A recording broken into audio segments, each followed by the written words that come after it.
It is my pleasure to introduce a very old friend, whom I have to admit who I have not seen enough in recent years, but we've always, I think, kept a friendship. He was a professor of history and international relations at Marist College, where he teaches courses on the relations of the West and the Middle East. He received his PhD in history from UCLA in 1974. He was our senior guide when we started.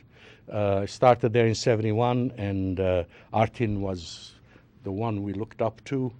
He was the first to finish that program, that PhD, doing something under Richard Ovanesian. And then he was chair of the history department at St. Olaf College, Minnesota, served as a provost and academic vice president at Belmont Abbey College in North Carolina and Marist College in New York. He has published on the British involvement in the Russian Civil War, the British occupation of Transcaucasia in 1918-1919, and Middle East policy, and on U.S. higher education because of the positions he's held in higher education. Artin, please.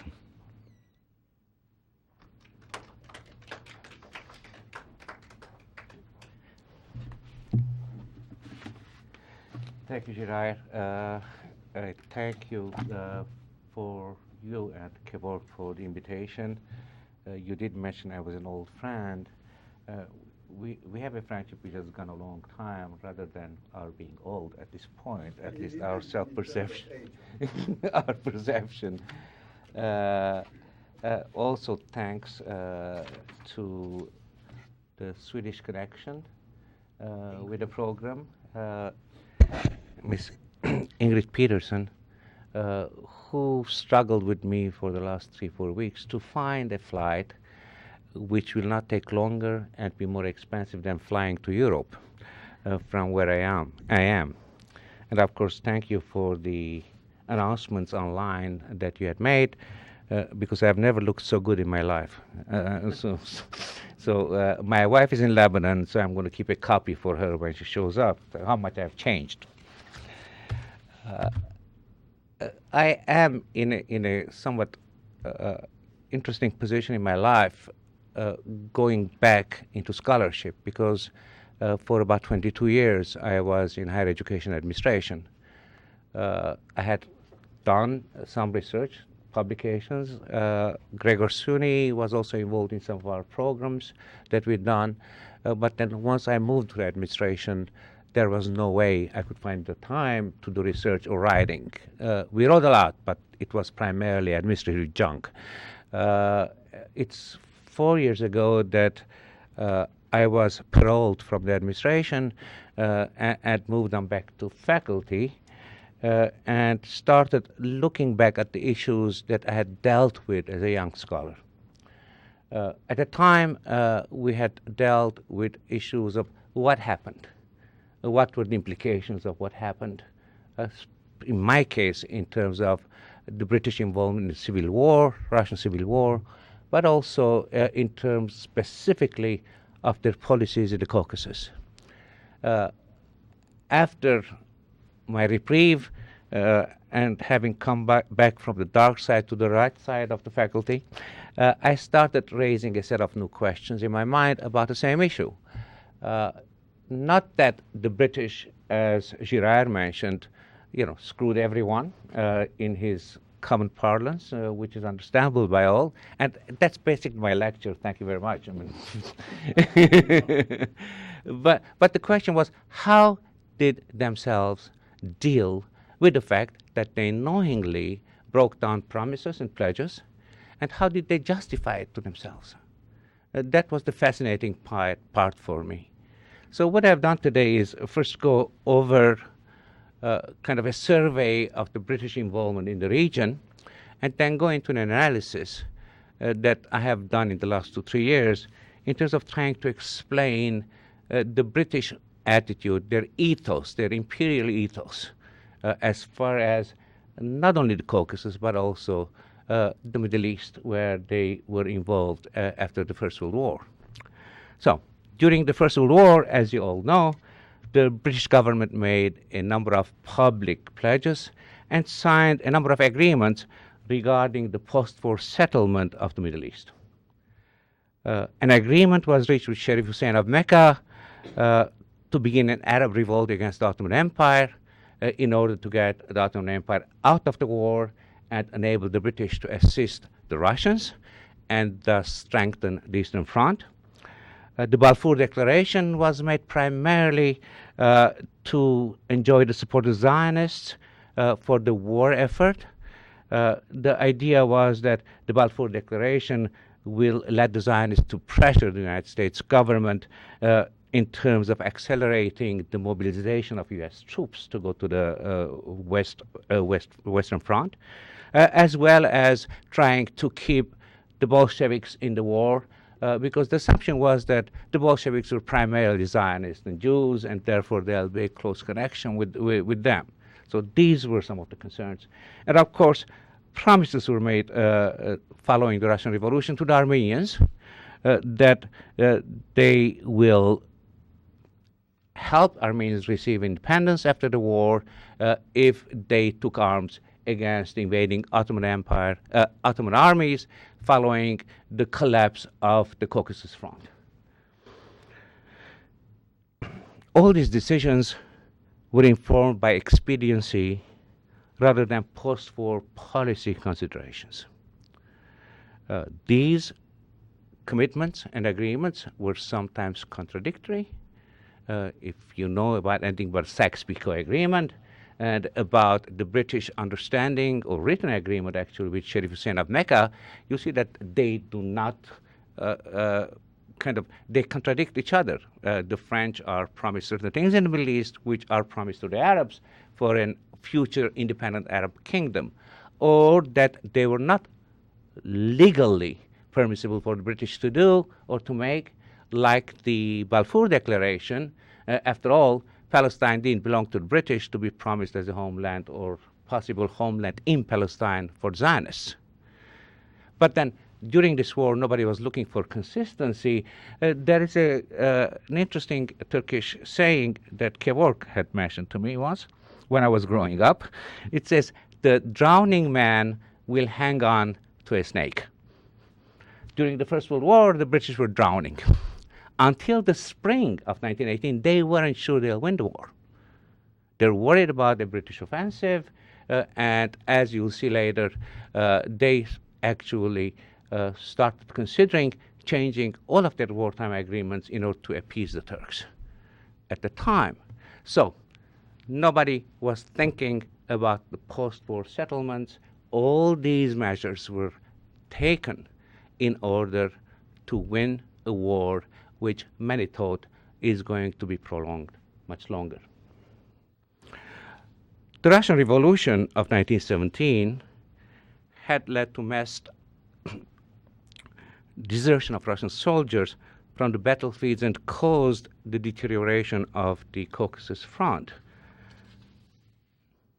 In order to shore up this front and prevent the Ottomans from reaching the oil fields of Bakum, the British government pledged to free Armenians from Ottoman rule and decided to give military assistance to local Armenian and Georgian military units. The Armenians, faced with certain annihilation in case of an Ottoman breakthrough, assumed the task of resisting the numerically superior Ottoman forces. This did slow the Ottoman advance towards the Caspian and prevented the Central Powers from exploiting the Baku oil fields. However, inadequate British assistance to Armenians was partly responsible for the fall of Baku in 1918, September. In December 1917, the British War Cabinet, in addition to ordering the British military mission in Tbilisi to arm the local Armenians and Georgians, decided to dispatch a group of officers to organize and train them. This led to the formation of a military mission called Dunster Force, after its leader, Major General Lionel Dunsterville, of some 400 British officers and other ranks to go to Tbilisi. Dunsterville would head the British military mission and act as the British representative in the Caucasus. A military historian calls Dunster Force more of an early-style special force unit than an expeditionary force. It was undersized, but assigned the difficult task of crossing northwestern Iran and the Caspian and reaching Tbilisi in the middle of the winter. Dunster Force failed to make its way from Persia to Tbilisi. It finally managed to reach Baku with a force numbering about 1,000 soldiers in early August, to the great disappointment of the defenders of the city, who were given to expect the arrival of a much larger British contingent. This demoralized the Baku defenders, who were significantly outnumbered by the enemy. The British War Cabinet refused reinforcements to Dunsterville and ordered the evacuation of Baku. The British troops left 42 days after their arrival. Dunsterville reported that they had left Baku with more ammunition and guns than he had originally brought with him to the city. But there was no mention that such an act was detrimental to the defense of the city.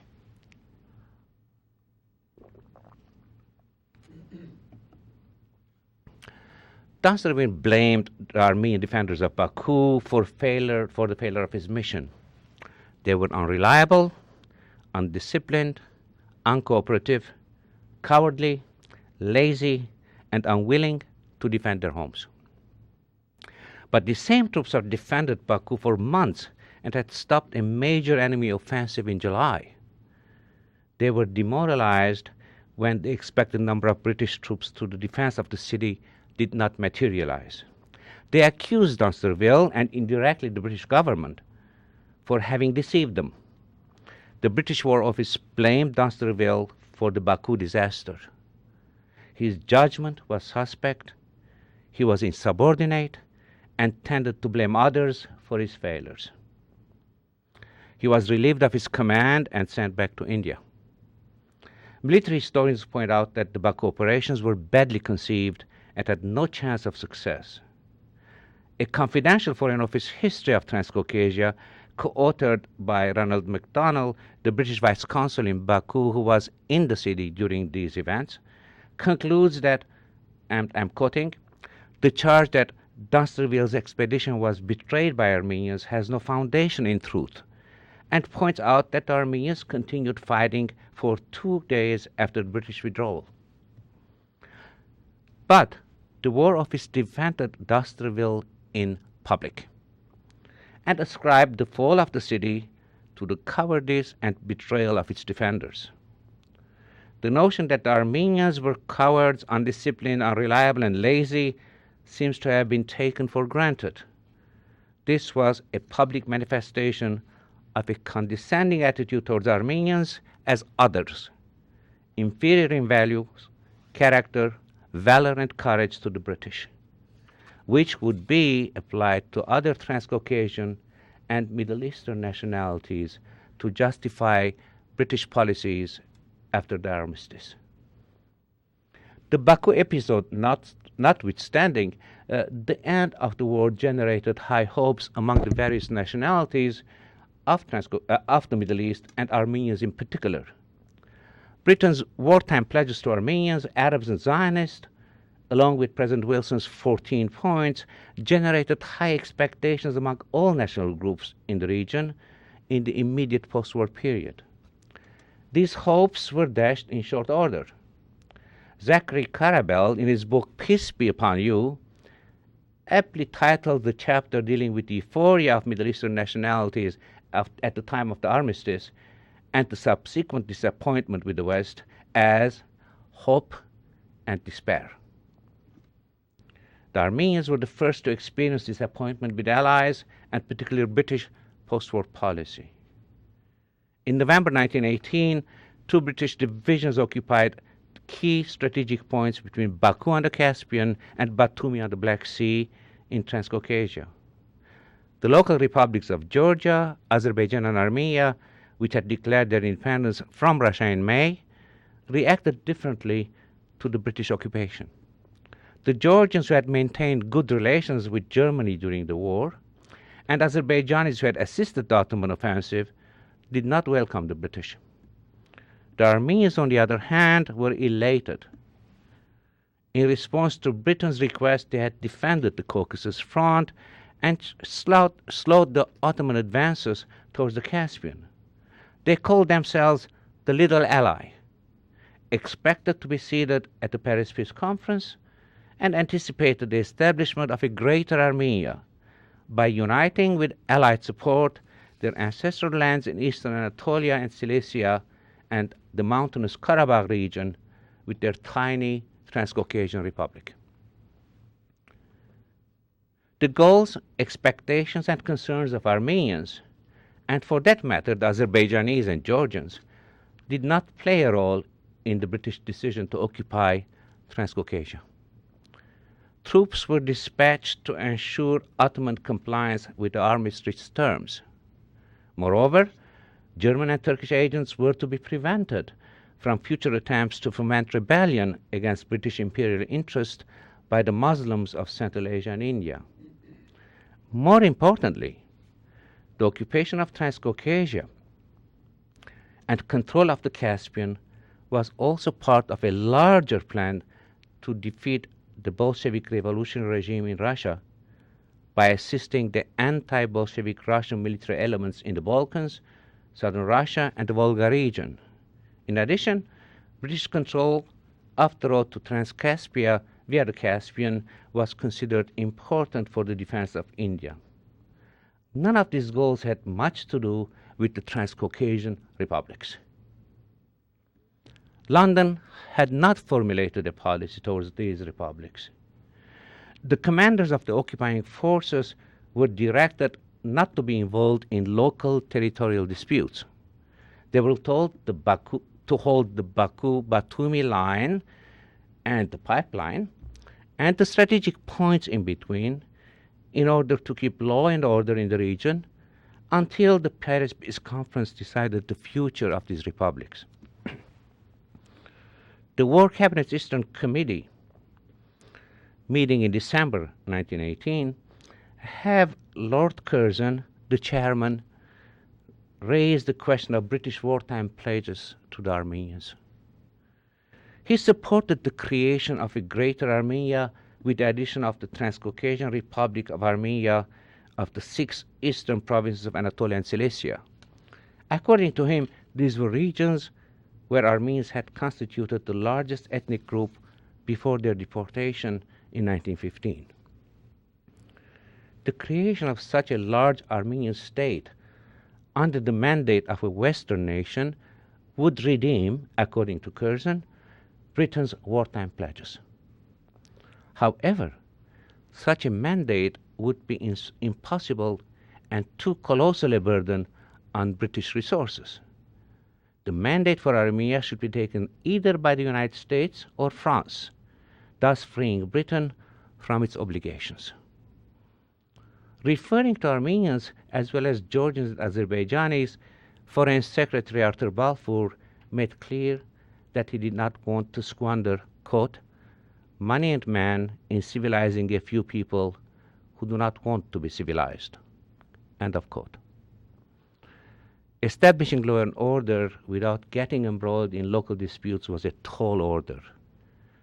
The British troops arrived in the middle of raging territorial conflicts among the 3 republics. In addition, there were boundary disputes between Denikin's White Army, which controlled the northern region of Transcaucasia, and Georgia and Azerbaijan. The British officers were soon enmeshed in the complicated problem of keeping peace by establishing, sometimes without knowledge of London, British military governorships and neutral zones in some of these disputed areas, and making and implementing quote-unquote temporary decisions regarding some of these disputes, always pending the final decision of the peace conference. So every decision was made was that, well, the peace conference will take care of it down the road. For the time being, this is our decision, but then this is not irrevocable. The Armenian-Azerbaijani conflict over mountainous Karabakh in the Elizabethpol province was the most acrimonious of these conflicts. While Azerbaijanis were the majority in the province, the Armenians significantly outnumbered them in the mountainous Karabakh region and wanted to unite with the Republic of Armenia. In addition to the Wilsonian commitments to the right of national self-determination, there were a plethora of historic, geographic, economic, political, and cultural arguments made by both parties to support their claims. British commanders decided to leave the contested region temporarily again under the administration of the Azerbaijani Republic, again pending the final decision of the Paris Peace Conference. This decision was motivated by expediency. British commanders didn't have sufficient troops to maintain law and order in Azerbaijan and availed themselves of Baku's oil resources and unfettered navigation of the Caspian if the Azerbaijanis, in protest to their decisions, resorted to arms or incited disturbances against the British. While there were other territorial conflicts among the Transcaucasian republics, the one between Denikin's White Army and the republics of Georgia and Azerbaijan was a major challenge to British attempts to keep law and order in the region. Denikin wanted to occupy the Black Sea and Sukhumi provinces under Georgia and the northern part of Azerbaijan's Baku province. British officers on the spot and the War Office tried to focus Denikin's effort on defeating the Bolshevik regime by drawing demarcation lines between his sphere of control and the Transcaucasian republics. But Denikin, whose goal was the revival of the Romanov Empire, refused to recognize these republics and repeatedly violated the British demarcation lines. Thus, the British were caught in a spectacle of the parties supported or protected by them bickering and fighting with each other. There was general dissatisfaction with the outcome of British mediation in the region, and the British prestige was severely damaged. One of the main objectives of Transcaucasian republics was international recognition of their independence. The British government refused to support their quest so long as the anti-Bolshevik camp had a chance to win the Russian Civil War. It was no secret that none of the White Russian leaders were ready to leave Transcaucasia out of the future Russia. For London, and particularly the War Office, nothing justified antagonizing the friendly Russians. Only after Denikin's defeat did the British government grant de facto recognition and promised military support to the Transcaucasian republics in a belated and vain attempt to prevent the Bolshevik conquest of the region. In the summer of 1919, British forces began their evacuation of Transcaucasia. It had become evident in London that the quick demobilization of the soldiers and growing unrest in Egypt, Iraq, and Ireland made continued intervention in the Russian Civil War unfeasible. The post-war British economy was in no condition to address the demands of an extended empire. It's like the United States today. And as Harry Wilson, the chief of the Imperial General Staff, stated, quote, "In no single theater we are strong enough," end of quote. Troops were needed elsewhere in the Middle East, a region now considered strategically more important to British imperial interest than Transcaucasia, despite Baku's oil resources. After all, Mosul, with its rich oil deposits, was included in the British mandate for Iraq a few years later, in compensation. The decision to withdraw the troops from Transcaucasia was reached in London in the spring of 1919.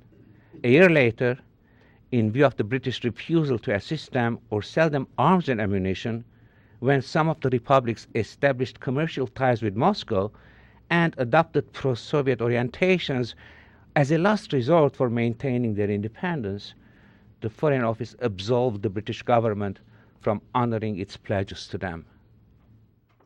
The contrast between Wilson's 14 points and Allied wartime pledges on the one hand, with the stark realities of the immediate post-war British and Allied policies on the other, led to disillusionment and a sense of betrayal. A confidential Foreign Office summation of Britain's involvement in Transcaucasia points out that the Britain's pro-Denikin policy and decision to withdraw her troops from Transcaucasia, quote, caused violent dissatisfaction in Azerbaijan, Georgia, and Dagestan, and seriously affected the confidence of the people in the word and good faith of His Majesty's government. Their nearest interest counted for little, their future for nothing when weighed by Great Britain against their own immediate conveniences. Britain was charged indeed with having broken faith with the republics, end of quote. In September 1919, the organ of the Georgian Social Democratic Party, Ertoba, warned Armenians about the futility of relying on British goodwill by reminding them of the proverbial advice given to fishermen caught in a storm. Pray to God, but keep on rowing. It cautioned all three republics of the futility of expecting outside help in fulfilling their territorial and diplomatic ambitions. In view of British wartime promises, the Armenians were the most disappointed by British post-war policies. The Armenian press accused the British of reneging on their promises, disregarding the rights and dignity of the local people, and behaving in Transcaucasia in a manner which would be unthinkable at home. This duplicitous behavior, the Armenian press claimed, was typical of perfidious Albion. A Foreign Office report points out that the Bolshevik propaganda fully exploited the growing demoralization within the Armenian Republic and exploited it by pointing, quote, to the folly of relying upon any external aid except that of the Bolshevik regime and its new ally, nationalist Turkey. Local disappointment and dissatisfaction with Britain and the actions and behavior of its troops did not register much concern in London.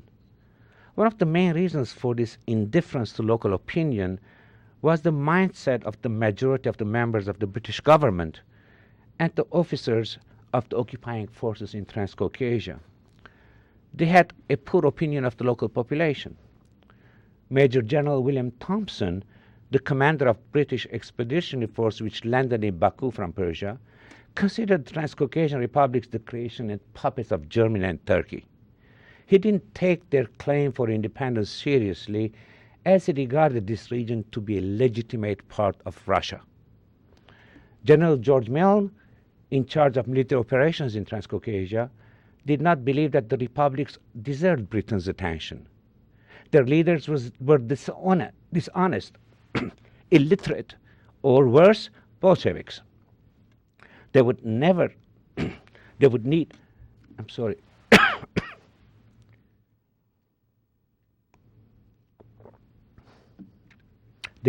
the ministration of a civilizing power for at least 2 generations to be able to govern themselves.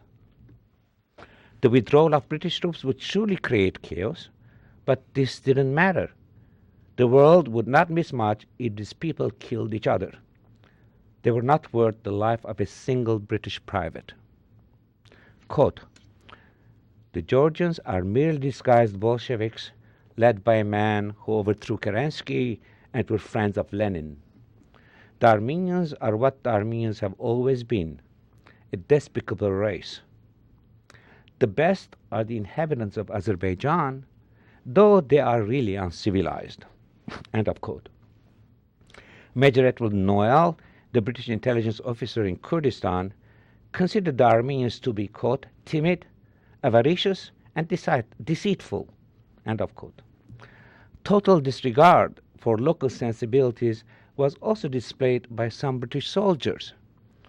On their way to their barracks from a dinner given in their honor by the mayor of Batumi, they sang the Russian Imperial national anthem at the top of their voices, a blatant insult to the Georgian government who had entertained them. In London, the chief of the Imperial General Staff, Sir Henry Wilson, was equally dismissive of the republics. He believed that autocracy, preferably the Russian kind, was more suitable for these republics than democracy. After all, they were all uncivilized brutes. Quote, "As regards brutality and bestiality, I do not suppose there is a tissue paper between Greeks, Bulgars, Turks, Armenians, and Kurds, and even Boches." End of quote. Although there was sympathy in certain quarters in London for the Transcaucasian republics, and particularly for Armenia, few were willing to jeopardize British national interests for them. Agreements and pledges were made to win the war, not to shape British post-war policy. As Prime Minister David Lloyd George reminded his war cabinet, his commitment in a speech in January 1918 to post-war recognition of independence of Armenia, Arabia, Syria, Palestine, and Mesopotamia was a war rather than a peace strategy. He told the Allied Supreme War Council that speeches were not binding. Foreign Secretary Arthur Balfour amplified on the Prime Minister's statements that speeches like the pledges given to Armenians were not legally binding, only written agreements were. But in late 1917 and early 1918, as I mentioned to you, the British government was willing to renege on written agreements like the Sykes-Picot or the McMahon-Hussein correspondence as well, in order to get the Ottoman Empire to withdraw from the war. Like Winston Churchill in the war cabinet, Balfour was opposed to devoting British troops to keep order in Transcaucasia or protect it from a Russian invasion. India, Egypt, and Ireland were British priorities. It was not Britain's responsibility to civilize these people who didn't want to be civilized. They should be allowed to cut each other's throat. This term comes over and over again at cabinet meetings and Eastern Committee considerations. It is not surprising that Balfour's statement in the House of Commons in 1910, denying the superiority of the white race, was received with skepticism by all concerned. They didn't believe what he was saying. He knew better. This condescension was not confined to the peoples of Transcaucasia. It applied to all inhabitants of the British-occupied parts of the Middle East. General Sir Walter Congreve, who succeeded General Allenby as commander of British forces in Palestine and Egypt, wrote from Cairo that he equally disliked Muslim Arabs, Jews, and Christians in Syria and Palestine. Quote, "They are all alike, a beastly people, the whole lot of them not worth one Englishman." End of quote. Sir Henry Wilson replied, "I quite agree with you that the whole lot, Arabs, Jews, Christians, Syrians, Levantines, Greeks, etc., are not worth one Englishman." He and General Allenby were of the same opinion. This attitude towards Transcaucasian nationalities reflected, with some exceptions, the general British sense of superiority of Westerners, particularly of the British, and their civilization over the people and civilization of the so-called Orient. The general opinion held the Orientals, that is, Indians, Arabs, Transcaucasians, culturally inferior, accustomed to absolute rule, thus incapable of self-government, irrational, shifty, inferior, and unreliable as well as violent. They were inferior to the average Englishman and the Europeans. This sense of superiority was reinforced by the popularity of social Darwinian construct of hierarchy regarding the relative fitness and level of advancement of different nations, races, and civilizations. Needless to say, it was taken for granted that Western nations and the Western civilization were ranked at the top of this hierarchy. Lord Curzon, the former Viceroy of England and Foreign Secretary in 1919, saw British Empire, quote, "as the greatest instrument of good the world has seen," end of quote. Joseph Chamberlain, the former colonial secretary, considered the British, quote, "a great governing race," end of quote. the prevailing Oriental attitude, which drew clear distinctions between Western and non-Westerners, between us and them, was not confined to Europeans. In 1909, the U.S. Bureau of Naturalization and Immigration argued that Middle Easterners, including Armenians, could not qualify for U.S. citizenship because they did not belong to the white race. The citizenship of an Armenian in Portland, Oregon, was challenged by the U.S. government in 1923 on the same grounds. This sense of national superiority and condescension towards the inhabitants of Transcaucasia and the Middle East, combined with the primacy of national interests, provided British policymakers with the rationalization for their broken pledges and agreements. As a member of the British General Staff noted in the summer of 1919, he was sorry that the politicians had made impossible commitments to people with divergent goals in the Middle East and thus gotten Britain involved in such a dirty business. But he concluded, we should not let our sorrow to interfere with imperial interests. And Sir Henry Wilson, when he saw this correspondence, wrote down saying that Britain, in this situation, had to let down those who could hurt her interest the least. These were the Arabs and the Armenians and other nationalities of the Middle East, because those who could hurt Britain the worst were the French. And if England did not honor the Sykes-Picot, they would have been in trouble with them. The Arabs, the Armenians, could do very little to hurt British interests at the time, especially that the British were also occupying the region. This, therefore, rather than pledges or written commitments, informed the British government's foreign policy in this period. The Orientalist mindset also allowed them to rationalize the broken pledges and agreements with Armenians, Arabs, and other national groups in the Middle East. After all, a gentleman's word was good so long as it was given to another gentleman, not when it involved people who were considered inferior, uncivilized, shifty, unreliable, and incapable of governing themselves or joining the family of nation states. Armenian leaders, however, were pleading for British assistance. They continued to remind the Foreign Office of their nation's wartime sacrifices on behalf of the Allies and Britain's wartime pledges. Even when Avedi Saharonian, the head of the Republic of Armenia delegation to the Paris Peace Conference, limited his request only to material assistance in 1920, he mentioned that the Allies were obligated to provide military assistance to Armenia because the Armenians magnanimously fought for you for 4 years. Such arguments fell on deaf ears in the Foreign Office. And just weeks before the fall of the Republic of Armenia, a junior Foreign Office clerk was candid in his comments regarding one of the many Armenian pleas for British assistance on moral grounds.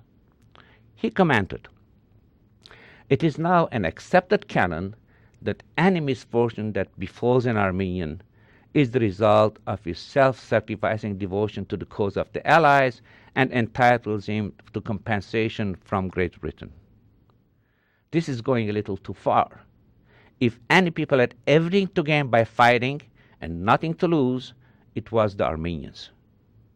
They were fighting for their own independence against their hereditary enemy, and the success of the Allies was necessary for them to attain their objective." None of his superiors in the Foreign Office commented on his repudiation of the moral commitments pervading the British wartime pledges. But Britain's post-war Armenian policy was a visible demonstration of their agreement. Thank you.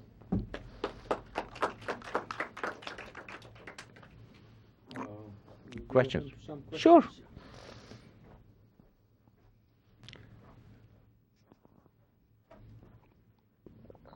Artin, do you have any numbers on British soldiers on the ground in Transcaucasia? 20,000, 22,000, two divisions.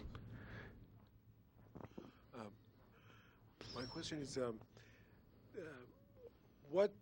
how did the Armenian or Azerbaijan or the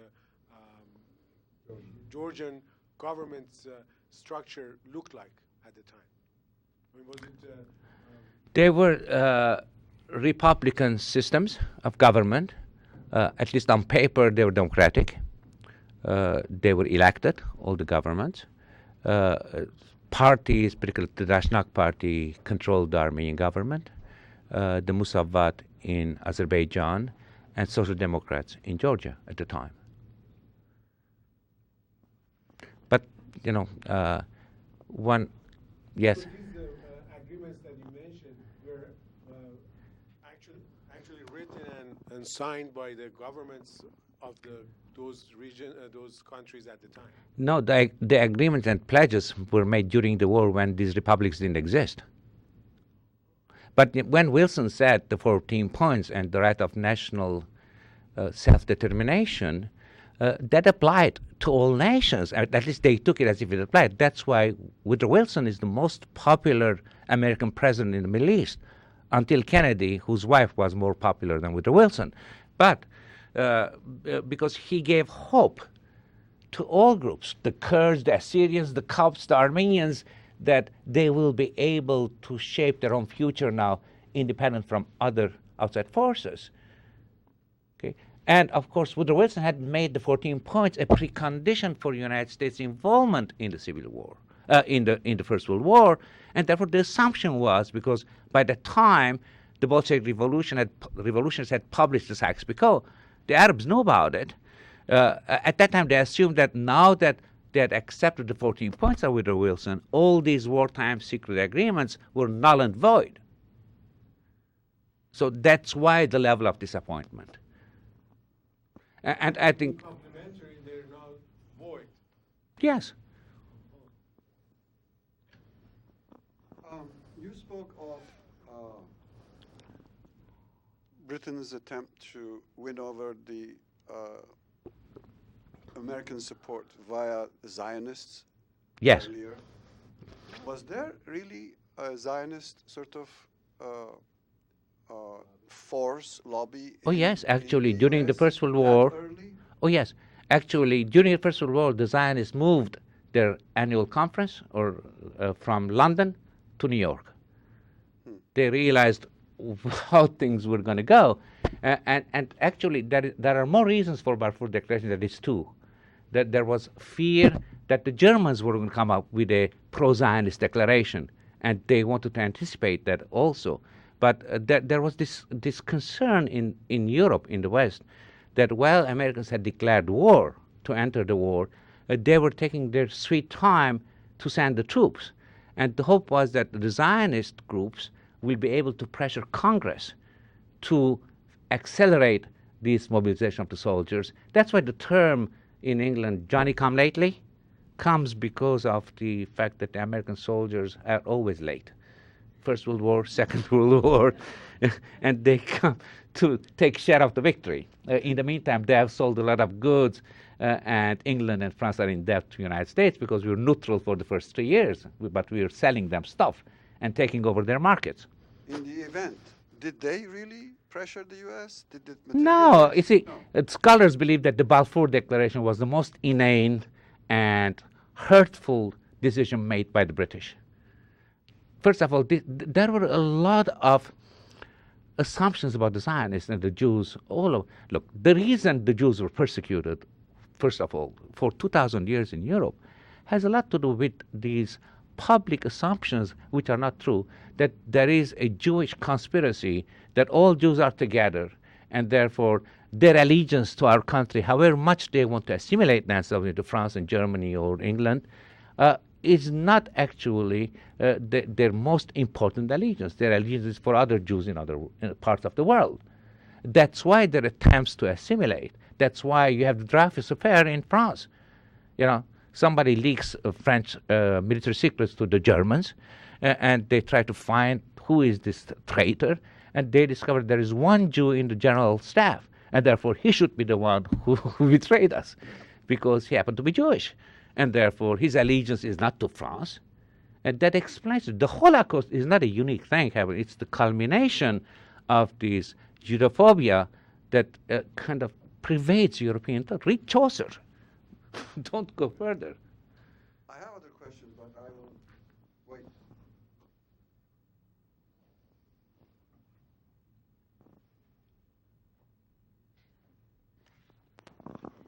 I'm mainly just interested in learning what type of sources you're using. If you're, I'm sorry. I'm curious about the sources that you're using. Yes. If you're focusing mainly on, I don't know, British origin sources or Armenian or kind of diplomatic level, or. Yeah, I have done the research in British, actually, Public Records Office. Spent a year there years ago when I was a much vigorous younger man. I had more hair. And also the private papers of Lloyd George Churchill, Henry Wilson, Milner, War Office diaries. These troops in the Middle East, all over, and Transcuacasia, had local diaries that kept, and they were preserved. So you can go to the diaries of these troops all over Transcaucasia and find out what they're deciding on a day-to-day basis and what they're reporting back home. Plus, I had the opportunity years ago to be given access to the archives of the Republic of Armenia and Tashnak Zichun when they were deposited in Boston at the time. Are they still there? I have, yes. Yes. So these are primarily the sources, and then some secondary sources in French and other languages.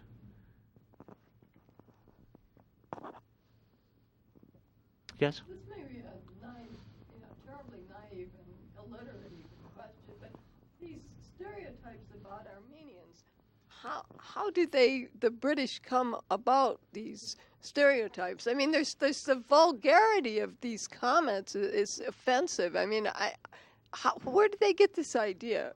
We live in a vulgar and offensive world, after all. By the way, look, we should not wash our hands by saying that this is how they stereotyped us. Look, for my father, who was a survivor of the genocide, all my Muslim friends were Turks. It didn't matter. He says, "You're Turkish friends." I said, "I have no Turkish friends." No. This, actually, when we were growing up in Lebanon, we looked down on the Arabs, right? They were peace Arabs. We were more civilized. I mean, you define yourself by others, by stereotyping others and looking at others. Actually, don't go too far. Go to Los Angeles and talk to the Armenians from Lebanon about Armenians from Iran, or Armenians from Iran about Soviet Armenians, and see how they characterize each other. So that's. Oh, actually, I have a personal story. My wife is from Antep. I am her parents were from Antep. My parents were from Marash. Okay, so when when some of her relatives found out that she was engaged to me, who was a student at the time, and God knows when I was ever going to be, a worthy citizen who can make a living. The statement was, he's not only a student, but on top of it, he's Marashlı, which was almost an insult that an Antepli will give a daughter to a Marashlı who doesn't have a job. Of course. So we all share in this kind, even in this country. I mean, there are stereotypes about Mexican Americans, about illegals, about African Americans, and actually they have stereotypes about Armenians. But Artin, these are imperial policy makers. Yes, I mean, but they're not they are you not, and me. Sure, they are, but they are human beings. They have their values. They have their own internal values. And, that British stiff lip business, I mean, there is this, I mean, you lived in England, their attitude regarding even those who had not gone to the right school, let alone those. I mean, like the French. You come from the provinces to Paris, they won't look down on you as, pieds noirs, and let alone how they treat Muslim French citizens and this and that. So what I'm saying is that this plays a role in their justification and rationalization of their policy so that they will be able to sleep with, not a guilty conscience. But then this kind of stereotyping goes on all the time in all cultures. That's all I'm saying. I think Kevork is right in that. As imperial rulers, they should have. What the imperial racism performs. Yeah, I mean, actually, Balfour says, hey, yeah. I mean, Balfour brings the example. He says, look, there are all these tribes in India for these years. What do we do? How we run India? Let them fight each other. Let them kill each other. That will allow us to rule them much more comfortably. Let the Caucasians do the same thing. That's their attitude. It's different from ours. But then, if the Marathis are in charge of Armenia, God forbid, God forbid, God forbid. That's what my wife thinks. Guess what will happen to Antablis? Okay, I think So let's assume that they would honor the agreements or the promises, and would you think that it would be something like Iraq, that would be Armenia, and there would be a Iraq? Iraq was created after the First World War, wasn't it? All these countries have been created. Yes. So, do you think that there would have been an Armenia? I don't know. I'm not a political scientist and a divinity student. But, what I know is that, they could, had the white armies won the Civil War, no way on earth they're going to support any of the local republics. They had already given up on that. Churchill would have fought them. Churchill didn't want these republics, didn't want to hurt British foreign relations down the road with the Russian government, because they all were confident that the white armies are going to win the Civil War at that point. And therefore, they were not going to anger them. That's why they didn't give recognition to the republics. Well, I may add that this is not just a British pattern. This is not just a British pattern. No, more recently, toward the end of the Soviet period, Gorbachev is president. And what was the U.S. policy toward the Soviet Union? When the republic started taking over power from the center and the move started toward independence, what did the Papa Bush administration have as a policy? Now the history has changed in American diplomacy and policy that we always supported independence. It wasn't true. In 1991, President Bush with Secretary Baker traveled first to Moscow to guarantee Gorbachev that the U.S. does not want the disintegration of the Soviet Union. Then he went to Kiev, President Bush, where he gave a speech that is known as the Chicken Kiev speech, where he urged Ukraine not to go toward independence. And he sent Baker to the Caucasus, South Caucasus, Tbilisi, Baku, and Yerevan to ask the local leaderships not to go for independence. And I was present at the dinner with President Bedrosian, Baker, his delegation, and Rafi was there as foreign minister already, or as an advisor. Anyway, Baker is pushing Bedrosian not to go for independence. And Bedrosian is saying, Mr. Secretary, explain to me why. And he's giving half whatever answers. And finally, Bedrosian said, could you really give the real answer? And Baker said half jokingly, well, you understand now. We have the Soviet Union, we have one embassy. Now you guys go independent, we're going to open 15 embassies in 15 republics. It's a very messy thing. This is much simpler as we have it. And besides, the State Department does not have the kind of budget to support 15 embassies. And Bedrosian looked at him and said, Mr. Secretary, you don't think we have enough problems that now you want us to resolve the budgetary issues of the State Department?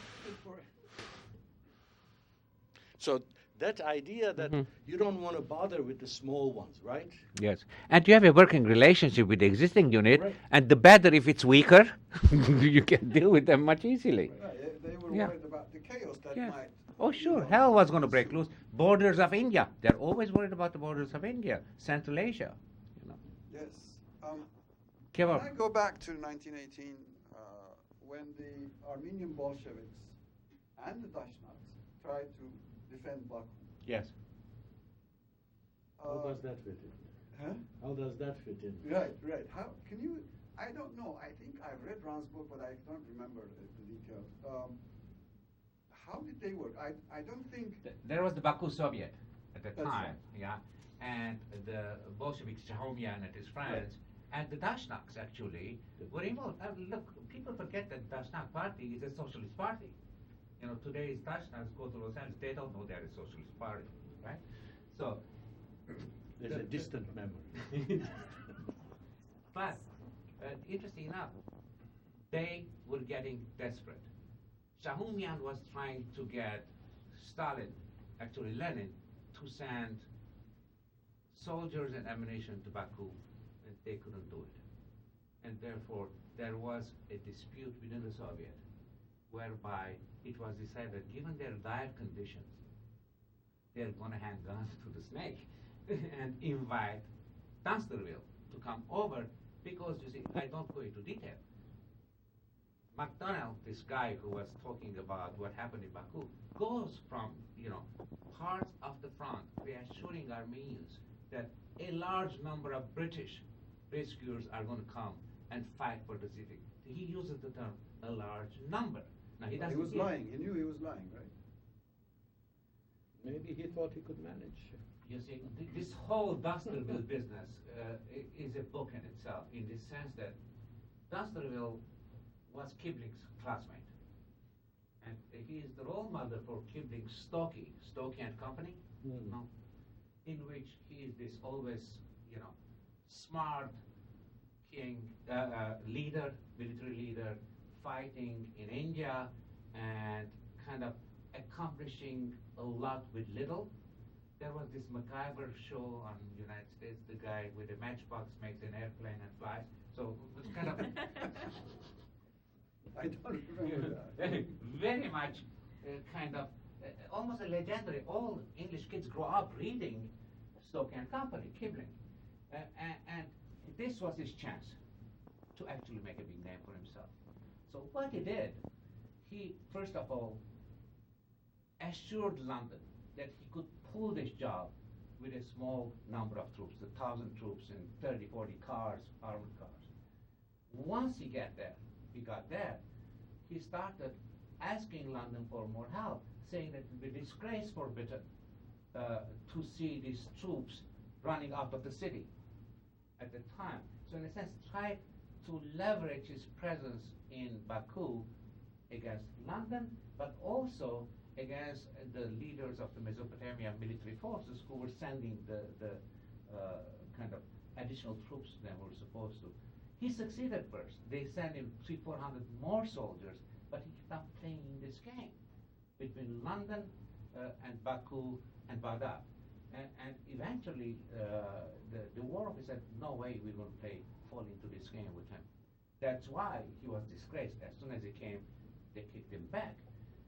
And actually, I didn't know that he had established a Kiplinger Society, now in England, very active. And when that article on Dunsterville reappraisal came, somebody sent me their minutes, and they were better than hell that I had somewhat, you know, disgraced the reputation of Dunsterville. And they said, something should be done about this, somebody's thing. And someone else said, well, it's a well-researched piece. What are you going to do? But, you know, he kind of made capital out of his association with Kipling after his retirement forced retirement from the military by becoming the president of Kiplinger Society and selling his memoir. Dunsterville's Adventure was a best-selling book for years and years and years. I don't know whether this helps.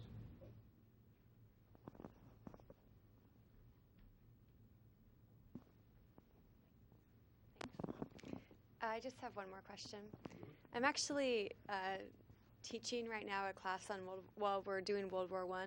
Yeah. And I'm a TA, but the class is really focused on the Western Front and kind of what's going on in Europe. So I'm curious where you think this sort of a narrative would fit into a class. Like if you're teaching undergraduates about World War I, would you insert this narrative into that story? And for what purpose do you think it would enhance it? Fun for them. Mm-hmm. Because, you know, when you tell freshmen history, they remember their high school history and they're reluctant and they're under duress. They come in, it's so dry, isn't it? I will use my remarks all quite on the Western Front and Lawrence's 7 Pillars of Wisdom. We're discussing remark tomorrow. Yes, and use the other one. And also you can delve into Lawrence's narration and tear it apart because a bunch of lies and made-up stories in there. Okay, that you can look at. You can't say that about Peter O'Toole. He's a good-looking guy. But he's making a comeback. There were reviews in respected papers about 7 Pillars of Wisdom. Actually, the guy who wrote that last book, Marist College, where I work, one of the buildings we have is Lowell Thomas building.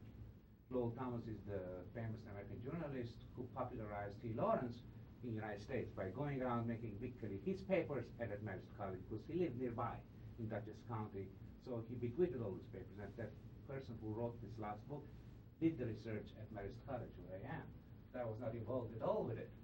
So, and he himself,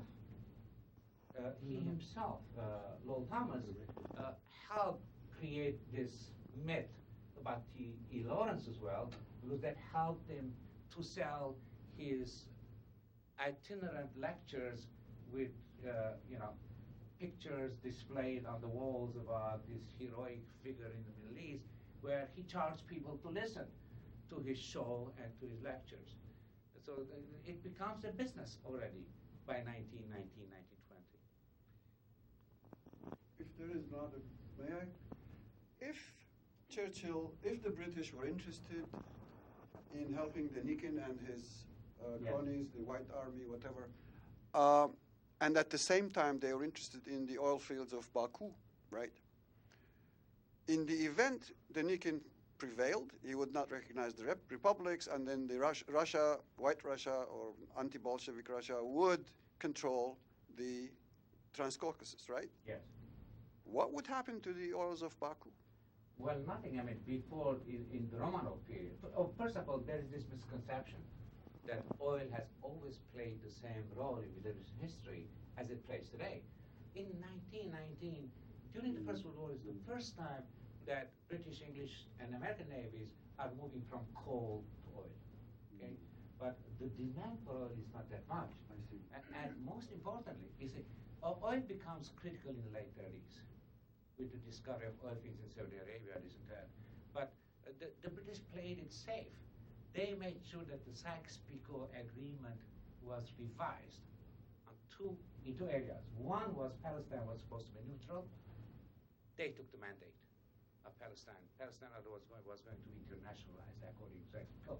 The other is they took Mosul region from the greater Syria and stuck it into the Iraqi mandate, and that gave them the assurance that down the road they have enough oil resources. See, that's why Baku couldn't play that critical role. Soviet historians have made a big deal about Baku oil field and the British desire to control it. That was not an imperative at the time. None of this kind. Some people throw in Baku from time to time in their cabinet discussions, but the 99% of the issues concerning them have to do with the Russian Civil War and the safety of the road to India. Those are their two fears. Maybe one final question, and that is,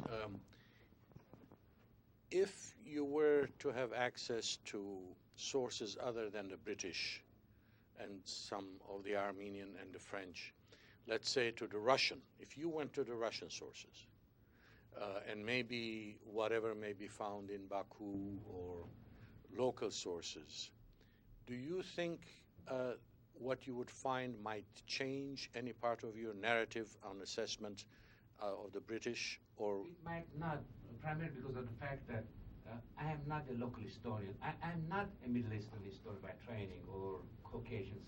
I studied British foreign policy decision making, looked into the intervention of the Russian Civil War, and somewhat ended up in the Caucasus. And in a sense, I'm an outsider looking inside, rather than Richard Ovanesian who is looking from inside out. No, that's one. No, I don't think I will.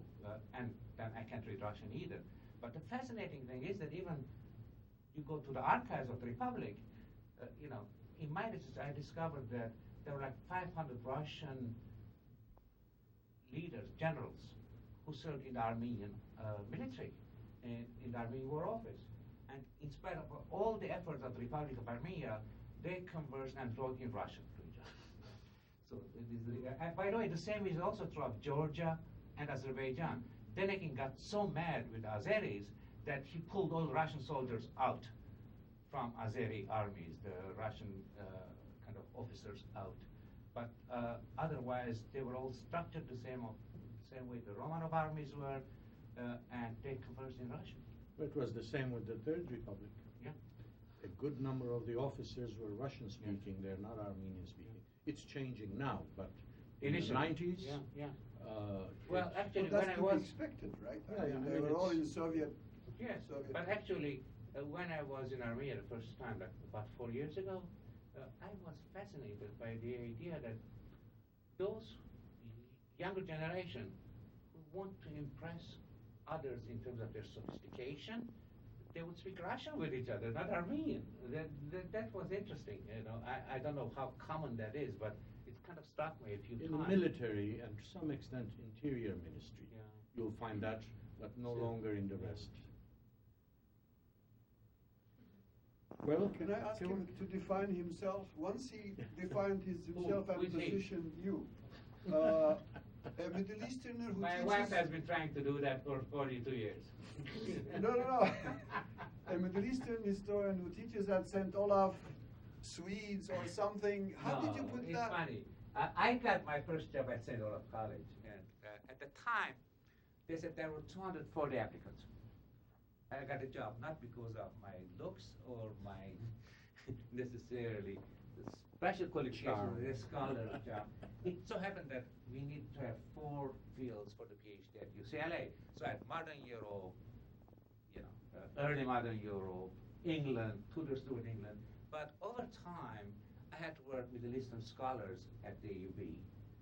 And then I worked with Malcolm Kerr and a few other Middle Eastern scholars at UCLA.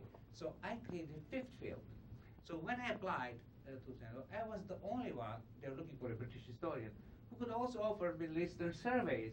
And they had programs in the Middle East, but they had nobody teaching courses for them. I said, okay, here we got 2 for the price of 1. Armenians are always money. Okay. So that's the reason. Okay? Yeah, but you said you were a Middle Easterner teaching Swedes at St. Oh, I used to joke. I mean, yeah. What was it for? Actually, when I was there, I used, you know, whenever I kind of was introduced to the general public to give a talk or something, I say, you know, I'm an Armenian from the Middle East teaching teaching British history to a bunch of Norwegians in Minnesota. They like that. And, you know, whenever I lived in the South for 11 years, I would usually greet the large audience saying that I affected and worked on this accent of mine, foreign accent, in order not to be confused for a Yankee. So these are good ways of kind of opening up the audience. Well, thank you very much. It's my pleasure.